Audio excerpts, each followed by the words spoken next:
శ్రీ విఘ్నేశాయ నమః. శ్రీ గురుభ్యో నమః. మహాసరస్వతి నమః. నమస్కారం అండి. ఎలా ఉన్నారు? ప్రతి మాసంలో వార ఫలాలు చెప్తున్నాను, మాస ఫలాలు చెప్తున్నాను. ప్రత్యేకంగా చాలామంది ఫోన్ చేశారు, గురువుగారు న్యూమరాలజీ గురించి మాట్లాడండి అని. చాలా సంతోషం. చాలా రోజులైంది న్యూమరాలజీ మీద మాట్లాడక. వందల మందికి కరెక్షన్ చేశాను. చాలా అద్భుతంగా ఉంది. చివరికి నేను కూడా కరెక్షన్ చేసుకున్నాకనే చాలా అద్భుతంగా ఉన్నాను. ఆరోగ్యం కానీ, ఆర్థిక విషయాలే కానీ, ఎవరైనా కానీ, సమాజంలో కానీ అద్భుతం. ఊరికే దాన్ని ఏదో నెంబర్స్ మార్చుకుంటే అవుతుందా? చాలామంది అపనమ్మకంతో ఉంటారు. కానీ నెంబర్స్కు మనిషికి చాలా సంబంధ బాంధవ్యాలు ఉన్నాయి. చాలా ఇంటర్లింక్ ఉంది. ఒక విధంగా చెప్పాలంటే అదొక క్షుద్రం, అదొక మాయ, అంతు చిక్కని మాయ. అది దీన్ని ఎవరో చెప్తే నమ్మేవాని కాదు. ప్రపంచంలో ఎన్నో పుస్తకాలు, చైనాలో, రోమ్లో, అమెరికాలో అయితే బ్రహ్మాండం న్యూమరాలజీ మీద చాలా విశ్వాసం వారికి. ఈ న్యూమరాలజీ ఎక్కడి నుంచి వచ్చింది? దీని పుట్టుపూర్వతాలు ఏమిటి? ఇది భారతదేశంలోనే పుట్టింది, ఘంటాపదంగా చెప్పగలను. చైనాలో కూడా ఉంది. లూషో, పైథాగరస్ కూడా అంకెలతో ఎన్నో ప్రయోగాలు చేశాడు, అద్భుతం. కానీ దీన్ని వెలుగులోకి అద్భుతంగా తీసుకొచ్చి ఒక పద్ధతి ప్రకారంగా క్రమ పద్ధతిగా చేసిన వాడు కీరో హైమన్, అతని పేరు. అతను భారతదేశానికి వచ్చి దక్షిణ భారతదేశంలో ఒక బ్రాహ్మణుడి దగ్గర జ్యోతిషం నేర్చుకున్నాడు. ఆ జ్యోతిషం పూర్తయిన తర్వాత ఆశ్చర్యపోయాడు. వీరికి టెలిస్కోపులు లేవు, ఏవీ లేవు, ఈ విధంగా లెక్కలు కట్టి చేస్తున్నారు, ఎంత చక్కగా ఉంది. అద్భుతంగా జ్యోతిషాన్ని అభ్యసించిన తర్వాత ఇంకా ఏమన్నా నేర్చుకోవాల్సింది ఉందంటే ఒకటి ఉంది, అది సంఖ్యాశాస్త్రం అని చెప్పారు. అది రమణ మహర్షి గారు రాశారు.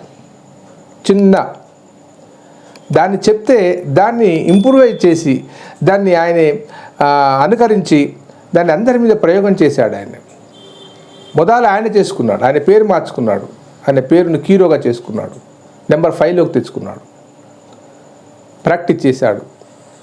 రాజులకు, సైంటిస్టులకు ఈ మధ్య అంటే ఈ 1000 సంవత్సరాలు యుగాలు కాలేదు ఇది జరిగి, మొన్ననే సుమారు ఒక 60-70 సంవత్సరాల క్రితం ముచ్చట ఇది. దాన్ని ప్రయోగాత్మకంగా చేసి చూపెట్టి ఆయనకు అన్నీ వచ్చు, పామాలజీ వచ్చు, ఆస్ట్రాలజీ వచ్చు, న్యూమరాలజీ. కానీ న్యూమరాలజీలో నేమ్ తెచ్చుకున్నాడు ఆయన.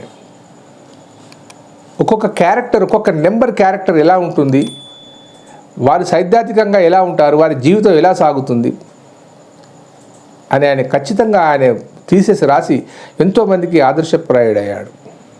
కానీ నిజమండి, నెంబర్స్ మీద అంత ఆయనకు జోహార్లు కీరోకు.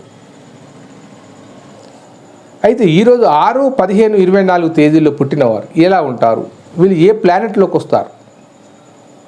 ఈ 6, 15, 24 తేదీలో పుట్టినవారు శుక్ర సంఖ్యలోకి వస్తారు. వీరి లక్షణాలు ఎలా ఉంటాయి? చాలా హైజీన్గా ఉంటారండి. ఇంత సెంటు లేనిది బయటికి వెళ్ళరు. చాలా చాకచక్యంగా మాట్లాడతారు.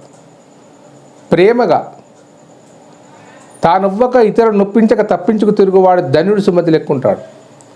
బిజినెస్ చేస్తే అద్భుతమైన బిజినెస్ చేస్తారు. వీరికి బంగారం అంటే మహా ఇష్టం. ఏ ఉద్యోగం చేసినా కానీ ఆఫీస్ బ్యూటిఫుల్గా ఉండాలి, అందంగా ఉండాలి. ఒక కారు కొన్నా కానీ అద్భుతంగా ఉండాలి. లాస్ట్కు సైకిల్ అన్న కొనుక్కోండి, అది బ్యూటిఫుల్గా, డిఫరెంట్గా ఉండాలి, అందంగా ఉండాలని కోరుకుంటారు. ప్రేమ వ్యవహారాలు, ప్రేమగా మాట్లాడడం, స్నేహబంధాన్ని పెంపొందింపజేసుకోవడం, విందులు, వినోదాలు, టూర్సు, ఇవన్నీ వీరికి బాగా ఇష్టం. ఈ 6 నెంబర్లో ఉన్నవారికి. సరే, పుట్టిన తేదీ 6 బాగానే ఉంది. మరి 15 ఇది డిఫరెంట్.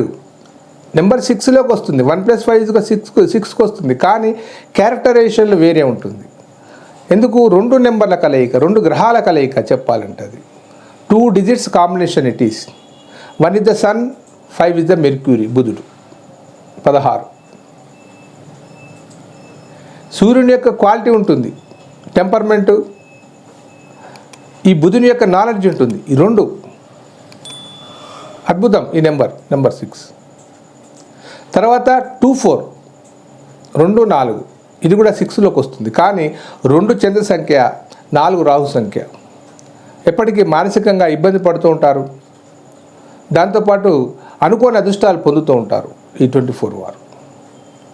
తరచూ ఉద్యోగాలు మారుతూ ఉంటారు. ఈ ఉద్యోగం బాగాలేదని అది బాగాలేదని విదేశాలకు కూడా వెళ్తూ ఉంటారు వీరు. కాబట్టి ఇది బర్త్ నెంబర్స్ యొక్క విశేషం. కానీ దీంతో జీవితం నడవదు. డెస్టినీ నెంబర్ ఉంటుంది. డెస్టినీ నెంబర్ అంటే పుట్టిన తేదీ, పుట్టిన నెల, పుట్టిన సంవత్సరం మొత్తంగా కూడుకుంటే వచ్చేదాన్ని డెస్టినీ నెంబర్ అంటారు. ఆ నెంబర్ కనుక వీరికి అనుకూలమైన నెంబర్ అయితే బాగా ఉంటుంది, లేకుంటే చాలా కష్టం. మరి ఏం చేస్తాం గురువుగారు? ఈ నెంబర్లు అనేటివి మనకు ఉన్నాయి, మనకు బర్త్ నెంబర్ దేవుడిచ్చింది, దాన్ని ఏం చేంజ్ చేయలేం, మన జీవితాన్ని మార్చుకోలేమా అంటే చేసుకోవచ్చు. మన నేమ్ కరెక్షన్ చేయించాలి. మనకి ఏదైతే పేరుందో అనుకూలమైన నెంబర్లోకి 360 డిగ్రీలోకి పంపించాలి. ప్రతి ఒక్క పేరుకు కొన్ని డిగ్రీస్ ఉంటాయి. అది శక్తివంతంగా ఉండక పేలవంగా ఉంటుంది. కొన్ని నేమ్స్ కొంతమందికి బాగా పనిచేస్తూ ఉంటాయి. ఆ రాము ఉందనుకోండి, ఆ రాము అన్న పేరు కొంతమందికి బాగా పనిచేస్తుంది, అది మంచి నేమ్ అని మనం అనుకుంటాం. కానీ ఆ బర్త్ నెంబర్కు, ఆ డెస్టినీ నెంబర్కు ఆ రాము సరిపోయింది కాబట్టి సరిపోయింది అది. కానీ రాము అందరికీ పనిచేయదు. మరి అలాగని రామును తీసేసి లక్ష్మణ్ చేస్తామా? చేయకూడదు. రామునే ఉండాలి. అప్పటికే పిలువబడ్డాడు ఆయన.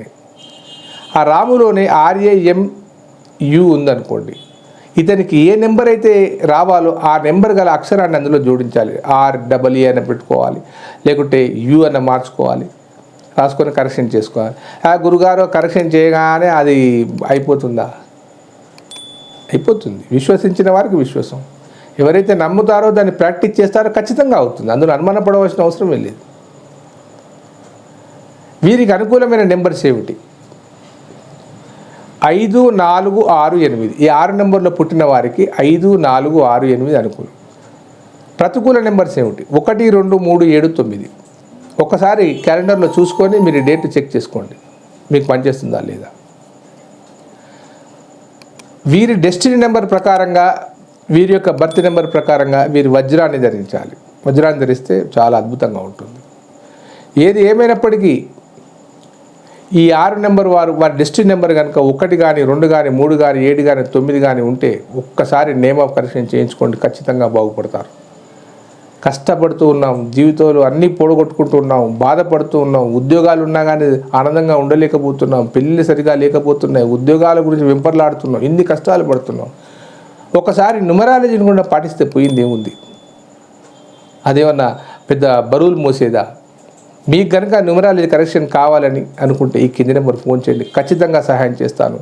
శాస్త్రీయ పద్ధతిలో నేను కరెక్షన్ చేసి ఇస్తాను. 100% సక్సెస్ అవుతారు. ఉంటానండి మీ ప్రకాష్ గురు ఆస్ట్రో న్యూమరాలజీ. దయచేసి లైక్ చేయండి, షేర్ చేయండి, సబ్స్క్రైబ్ చేయండి. సర్వే జనా సుఖినో భవంతు.